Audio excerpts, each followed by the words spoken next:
জাকের পার্টির ৩৬ বছর ইতিহাসে কোনোদিন ভোগের রাজনীতি করেনি। জাকের পার্টি ত্যাগের রাজনীতি করেছে। জাকের পার্টি আর্তমানবতার কল্যাণে, জাকের পার্টি ক্ষমতার বাইরে থেকে ওই দেশবাসীর জন্য মানবতার কল্যাণে ঐক্যবদ্ধ হয়ে দেশবাসীকে নিয়ে কাজ করছে। জাকের পার্টি এমন একটি দল, যে দলের নেতাকর্মীদের তাদের আত্মশুদ্ধি পবিত্রতার অঙ্গনে জাকের পার্টির মহামান্য চেয়ারম্যান, যিনি জাকের পার্টির মহান প্রতিষ্ঠাতা বিশ্বলি খাজা ফরিদপুরি রহমতুল্লাহ আলী সাহেব, এই স্বাধীন বাংলার সেই মহাসাধক সুফিবাদী দল হচ্ছে একটি জাকের পার্টি।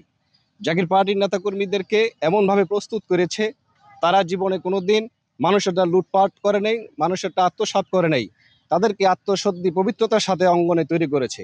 জাকের পার্টি এমন তো অবস্থায়, দেশের যে অবস্থা, মানুষের মানবতা বোধ হারিয়ে গেছে, মানুষের মৌলিক বোধ হারিয়ে গেছে। মানুষ বাবা ছেলেকে খুন করতে দ্বিধাবোধ করে না, মা ছেলেকে খুন করতে দ্বিধাবোধ করে না। জাকের পার্টি নেতাকর্মী এবং জাকের পার্টি চায় এদেশের মানুষের মৌলিক অধিকার ফিরিয়ে আনতে।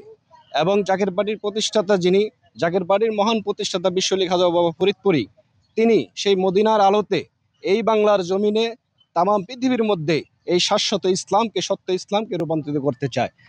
সকল মানুষের ভিতরে এই সত্য ইসলামের যে একটি অনুপ্রেরণা সকল মানুষের ভিতরে ধাবিত করেছে। এজন্য জাকের পার্টি এ বাংলার মানুষকে, 18 কোটি জনতা জাকের পার্টিকে পছন্দ করে।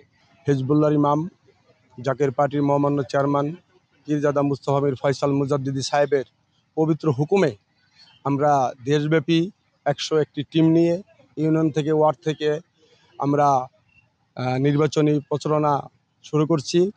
আগামী দিনে যদি সুস্থ মতো এই বাংলাদেশে ভোট হয়, তাহলে আমরা ইনশাল্লাহ জাকের পার্টি জয়যুক্ত হব। এদেশের জনগণ পছন্দ করবেন।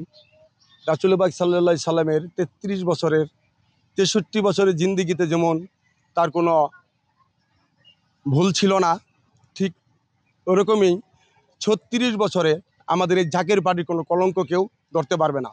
আপনারা মিডিয়ার মাধ্যমেও দেখতে পারবেন, জাকের পার্টি 36 বছরের কোনো কলঙ্ক নাই। জাকের পার্টি একটি মানবতার পার্টি, একটি আদর্শের পার্টি। জাকের পার্টি মারামারি, কাটাকাটি, হানাহানিতে বিশ্বাসী না। জাকের পার্টি ভালোবাসায় বিশ্বাসী। এ দেশকে রক্ষা করতে হলে একমাত্র মুস্তাফা আমির ফয়সাল মুজাদ্দিদি সাহেব, ওনাকেই রাষ্ট্রীয় ক্ষমতায় নেওয়া একান্তই দরকার।